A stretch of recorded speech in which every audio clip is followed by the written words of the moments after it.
Hey y'all, I'm Brooke Hoover, a Louisiana native, actor, writer, and comedian. I've lost 100 pounds through diet and exercise, or shall I say, lifestyle changes. My 20-year and counting health journey has taught me that just like taking a diet pill for weight loss, body positivity doesn't magically happen overnight. I'm working on regaining my self-esteem and rekindling my love affair with Cajun and Southern comfort food in a healthier way, all the while juggling eating as clean as I can, reestablishing myself in the entertainment industry, which, as we know, is historically fat-phobic, all the while showing my inner fat girl some love. That's fat with a PH. Pretty hot and tempting. Let me tell y'all a tale or two. What's up, y'all? When I originally set out to do this here podcast, my goal was I'll do one podcast episode a week. As a constant overachiever and overexertor, is overexertor, is that a word? Or like a go big or go home type of person, it's really taking a toll on me emotionally and brain power wise. And most especially, it's tough when I want to get an episode out and I just can't. I beat myself up. I'd rather deliver quality over quantity. And I know in this day and age, in this market, it's content creation. And we have a lot of crappy content out there. I'd like to think and hope that Who's Dat Fat Girl is not crappy content. That's not my aim. So I do want to deliver quality over quantity. And again, while it may seem like this podcast is just going up to a mic, or in this case, a voiceover studio, aka a tiny step-in closet, not a walk-in closet, it's a step-in closet, and just pouring your heart out on the microphone. It's a lot more than that. I heard a radio advertisement the other day. I almost said advertisement because my dog Archer is British, so I almost talked like advertisement because of Archer. A radio advertisement the other day. I listened to old school radio in my car because my car is 23 years old, and they were advertising I forgot the name of the podcast, but just pretend like such and such podcast airs every other Tuesday. Again, I don't remember the name of the podcast because it wasn't Who's Dat Fat Girl. And they were saying, every other Tuesday, we put an episode out every other Tuesday. And I was like, dude, light bulb. If some bigwig podcast, and I assume they're a bigwig podcast if they can afford radio ads, golly gee, if they can give themselves permission to do a podcast every other week, so can I. And then I can be more consistent and still work it and keep doing all the other things on my to-do list. So to my loyal and lovely fans out there who tune in, I hope by me doing a podcast episode every other week going forward, having more of a consistency with that instead of a lot of episodes all at once, every Monday, and then I go rogue for like 2, 3, 4 weeks. I hope me doing something more consistent every other week is all right with y'all, and I can use that other week to stay sane. And instead of doing the generation or the creation of, creating the podcast episode, I have I don't want to call it a hustle week. God, I'm so sick of the hustle, but a way to figure out how to spread the word of Who's Dat Fat Girl. Do y'all feel me on this? I think so. I hope so. I really do. I also encourage all of us to do less. Yes, my fellow Americans, because I know it's like a big American thing to do, like go big or go home or do more. While Europeans, they take a whole month off for vacation in the summer, y'all. Things shut down because Europeans do everything better. Well, I guess almost everything better. I'm encouraging all of us to figure out how we utilize our time to preserve our sanity a little bit better. I'm fixing to start a Yoga Nidra series tonight with my dear friend Amy. She was actually just over doing a private lesson with me, and she's a yogi and a yoga teacher. And if you're interested, please holler at me. I will send you the info to sign up, and you can jump in on her class. Don't worry, you're never too late to jump in on the Yoga Nidra series because she records every episode, so you can always catch up. The theme is 40 days of rest. Isn't that so like biblical? Yoga Nidra is the yoga that's all about resting. It is, in fact, I think, I forget the math of it, but 30 minutes of Yoga Nidra can equate to at least 2 or 3 hours of sleep. I think, is that right? I'm thinking Yoga Nidra is the yoga of rest. Yin yoga is also the yoga of slowing down, like regenerating. I think the yoga a lot of us think about who don't know as much about yoga as I do. Oh, girl, I'm an expert. Clearly, as my friend Amy does, or yogis, like really intense yoga friends, it's vinyasa yoga is what we think about, the flow, and you have to do like all these poses and yada, yada, yada. Some of them can be complicated. Yoga Nidra, Yin yoga, the most complicated thing about that is quieting your mind, which oftentimes can be much more difficult than the physical side of things. And Yoga Nidra, Yin yoga, they can be done in like your pajamas. And, you'll be holding poses for 3 minutes. But again, it's not complicated stuff. It's to restore. It's to rest. Yoga Nidra literally means to rest. Rest your mind, rest your muscles, and by relaxing your body, you're relaxing your mind. So you're doing it from the outside in. And so before we jump into this here podcast, I was going to do this week's podcast. Actually, I was slated to do an episode about salad. And yes, I still will. And salads, but we're going to save that for 2 weeks from now. I promise it will be worth your while. I love me a salad, but I wanted to let out some thoughts I have here as I've been doing this podcast for a year and a half. For a year and a half almost. I started on January 28th of 2022, which was my half birthday. And as I'm slowly approaching my real birthday, July 28th, I'm getting a lot of thoughts and feels.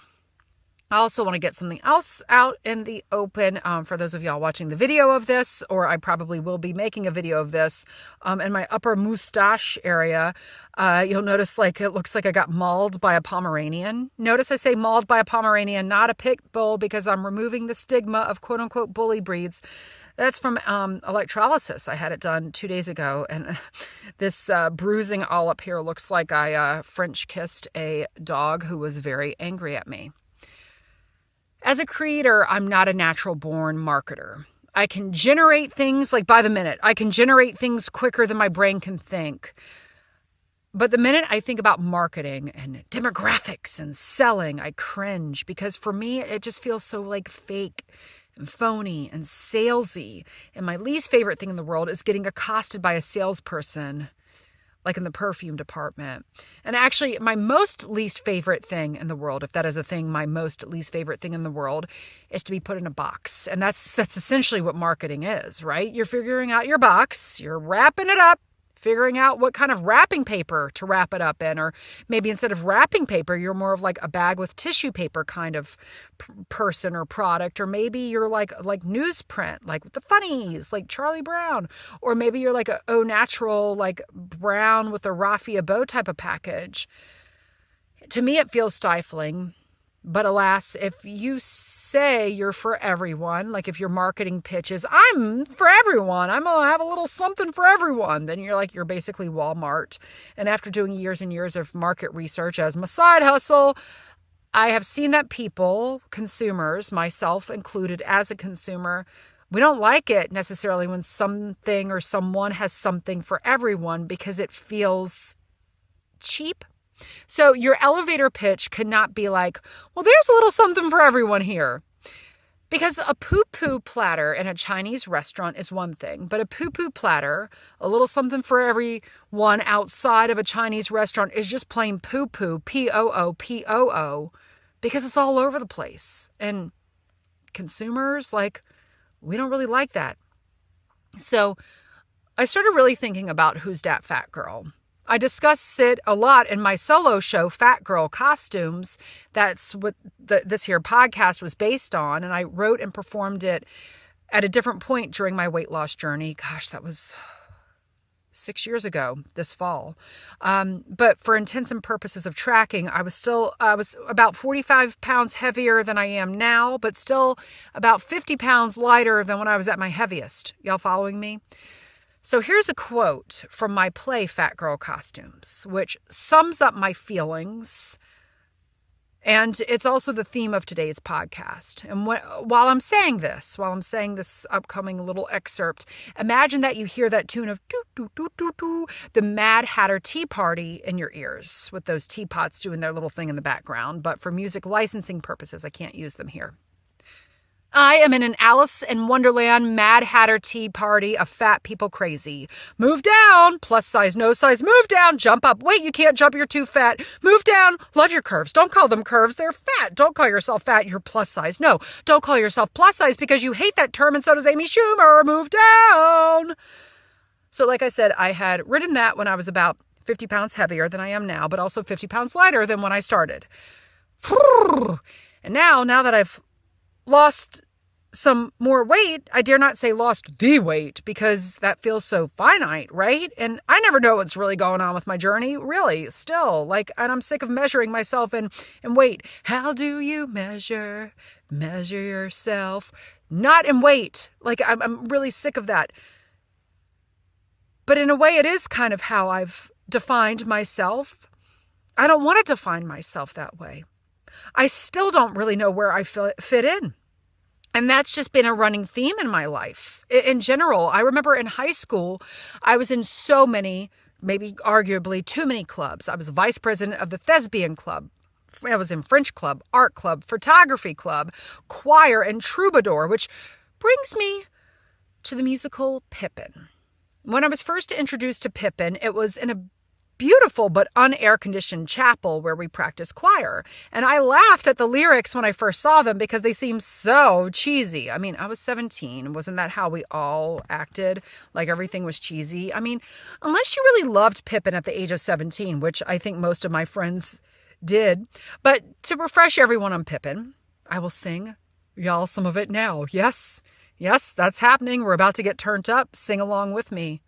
Everything has its season, everything has its time. Show me a reason and I'll soon show you a rhyme. Cats fit on the windowsill, children fit in the snow.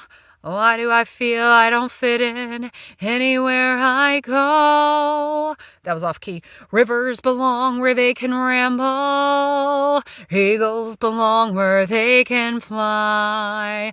I've got to be where my spirit can run free. I gotta find my corner of the sky. That was off too, because to me in my head it seems more like a country song, like rivers belong where they can ramble, eagles belong where they can fly.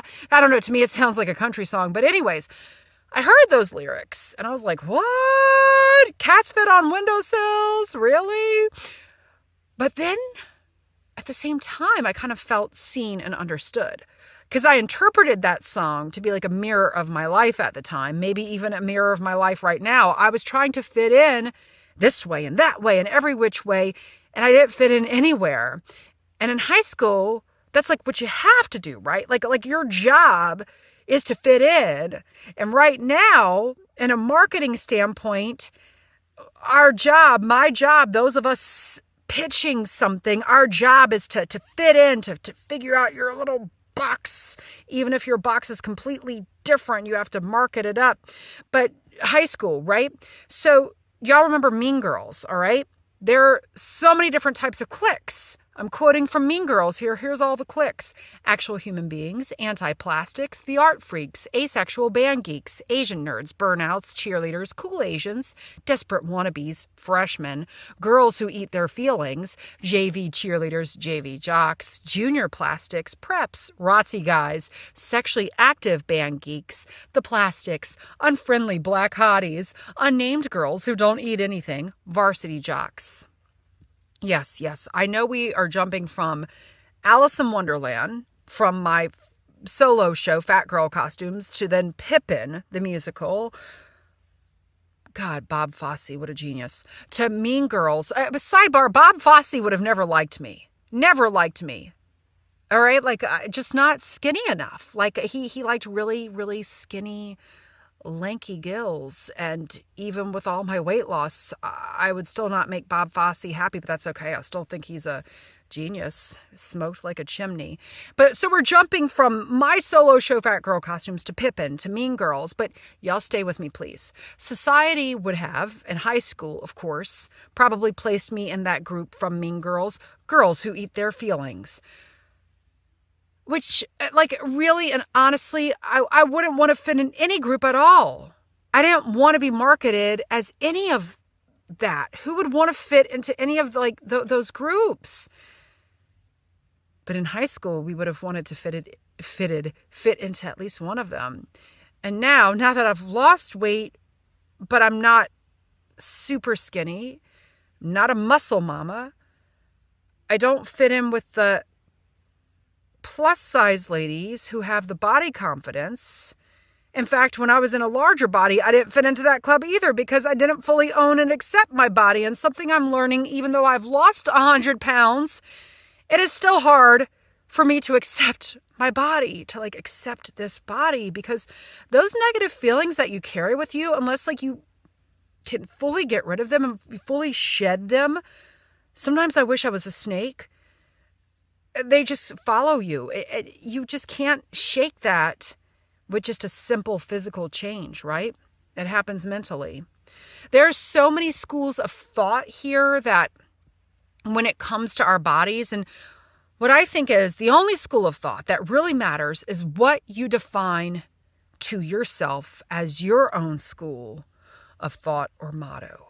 And hopefully that's a healthy house or a healthy school, like a boarding school in which you can live.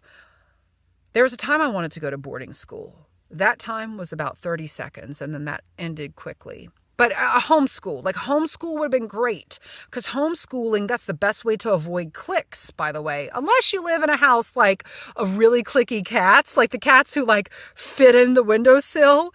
They're really cliquey and they exclude you from their windowsill sitting. That would have not been fun homeschool with the cliquey cats. Anyways, there's a school of thought that gym is life, or that wellness and eating clean and eating green is the only way. Then there's a school of thought that healthy fats, such as avocado and almonds, are okay, but God forbid a fat person enter the store that sells only healthy fat. Whoa, they're not allowed there. I'm being facetious, I hope y'all know. Then there's a school of thought that I'm overweight and I'm happy with that and I'm owning it. But I don't fit into any of these. Then there's a school of thought that I exercise and eat healthy because I want to feel good. Not because I want to punish myself to fit into a certain size or be a certain weight or make a doctor happy. And I'm thinking, ding, ding, ding, bingo, that does exist.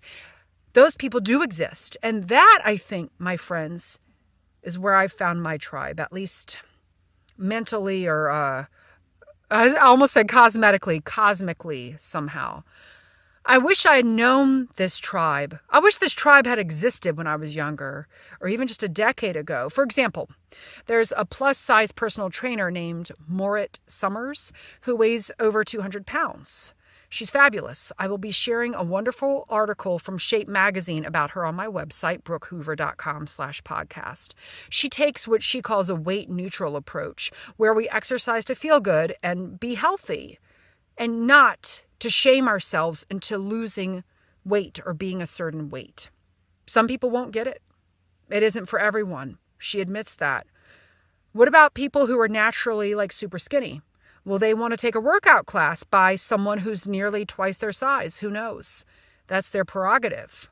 Morit knows that those people aren't her demographic, going back to marketing. She has fans from all walks of life, I would presume, but from what I can see, it's that her primary demographic are larger bodied people because she's empowering. And nowadays, now that I've lost weight and I actively talk about losing weight, I worry. I live with this. Am I shunning portions of the community, specifically the plus size community, because I'm hey, I lost weight. I'm managing my PCOS, polycystic ovarian syndrome, symptoms better. That was my weight loss goal. I talk about that a lot on this here podcast. I'm still a work in progress in multiple ways. I work out and I eat healthy to feel good, not to punish myself, but I don't know that I quite fit into the same box as Moritz Summers. Nor do I fit into the same box as Suzanne Summers, speaking of Summers. Well, I mean, like Suzanne Summers back in the 70s and 80s, y'all know what I mean? I tried to lose weight at first, not just at first, but multiple times, by body shaming myself. I thought that's what we had to do. And by letting my haters be my motivators. But they weren't motivators. They were just negative voices that added to my own negative voice. And that just simply didn't work. It wasn't until I realized I had a condition that I needed to treat. And I wanted to treat the natural way, polycystic ovarian syndrome. So I focused on health. And subsequently, I lost weight, because that weight was not right for my body. My body was overproducing insulin, and I had like the inner tube of belly fat. That's just what was going on with my body, you know? I wish when I was heavier, I'd said, oh boy, I love myself. I love my body, but I didn't. And I'm even like, I'm going off the grid here on the podcast. I've lost 100 pounds and I still don't really know that I fully love it, my body. And that's a damn shame. That is a damn shame, y'all, right? I lost a person or several Pomeranians. I toned up. I'm managing my PCOS symptoms without any prescription drugs. I still won't fully allow myself to fully applaud myself. And I'm sharing all this because I bet there's some aspect of your life where you're holding back, because we all do it, right? And you're not fully applauding yourself for how far you've come or for what you're doing. I think what I'm doing right now is I'm beating myself up for feeling like I'm making people feel left out because I made myself feel left out. My message is not, if you are a certain size, you need to lose weight. That's not my message, because I feel like oftentimes that's the story a medical association will just tell you. You got heart problems, lose weight. Okay, well, that makes sense. Okay. Lose weight. You're depressed, lose weight. You have a hangnail, lose weight. You have a cough, lose weight. I'm being a little bit facetious here against the medical community at large. Pun intended. But does being overweight predispose you to certain conditions? Certainly. I mean, does being skinny and eating 3 packs of Sour Patch Kids a day, but you don't gain weight because that's just your metabolism, predispose you to certain conditions? Probably. You're eating a lot of sugar. Just because you're skinny doesn't mean you're healthy. But, I'm not a doctor. As I always say, an adult play one on TV. So I'm not going to tell anyone that being a certain weight is quote unquote bad, air quotes, because the thing is, you can be a certain weight and be healthy overall. You can be overweight and be healthy. You can be overweight and be happy. You could be underweight and be unhappy. You could be at a quote unquote perfect weight according to the BMI calculator and be unhappy as hell. Every body, every mind is literally different. And we just have to work on it. And we have to stop putting so much garbage out there into our own brains and into societies and into feeding the cesspool soup of garbage junk. So why do we have to fit that body into a box? I think if someone wanted to wrap me up and wrap Who's Dat Fat Girl into a box, the wrapping paper better be neon bikini pink. That's the color on Canva, neon bikini. I call it Fat Girl Costumes Pink. If we wanted to pitch it on an elevator, and if we didn't have like enough time for like the elevator to get stuck, so I can't have any like elevator pitches, an elevator can never be stuck, right? You never have that much time. So I can't have any of my ADD brain farts or anything.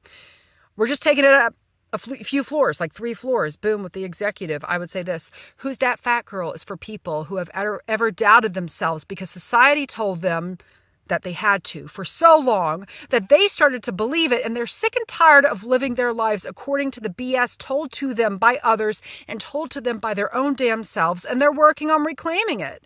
Oh, and yes, it's also for people who love 80s and 90s nostalgia and Louisiana food. I can't really fit into a box. I get it, pun intended, I can't fit into it. For a long time, it was hard for me to fit into even cute clothes. And I don't want my podcast audience to feel like we fit into a box either. I think we're just people who are trying to be our best selves, but who will readily admit that we might not be there yet, and that's okay. And we're also people who like a little humor, who like a little all over the placeness, who have a lot of heart. As always, y'all, thanks for listening. I will see, hear, talk, vibe with y'all in 2 weeks. Thanks so much for listening, y'all. It is my hope to inspire, uplift, and entertain you with this Who's Dat Fat Girl podcast. So, if you're hungry for more, you can book me to speak or perform my solo show that inspired this podcast, Fat Girl Costumes, written by yours truly and directed by Brian Lady at your virtual or in-person event. Please visit brookehoover.com/fluffybuttproductions or email me at contactbrookhoover@gmail.com for more info. And let's follow each other on Instagram. I'm at Brooke Hoover, and the O's in my name are not the letter O, they're zeros. Not because I want to be a size 0, but because I guess I'm just so clever with my late 90s Yahoo self. And if you like this podcast, which I really hope you do, please give me a 5-star rating and write a review on Apple Podcasts. And most importantly, share this with your friends, family, and other people you may know who are as fat as we are. That's fat with a PH.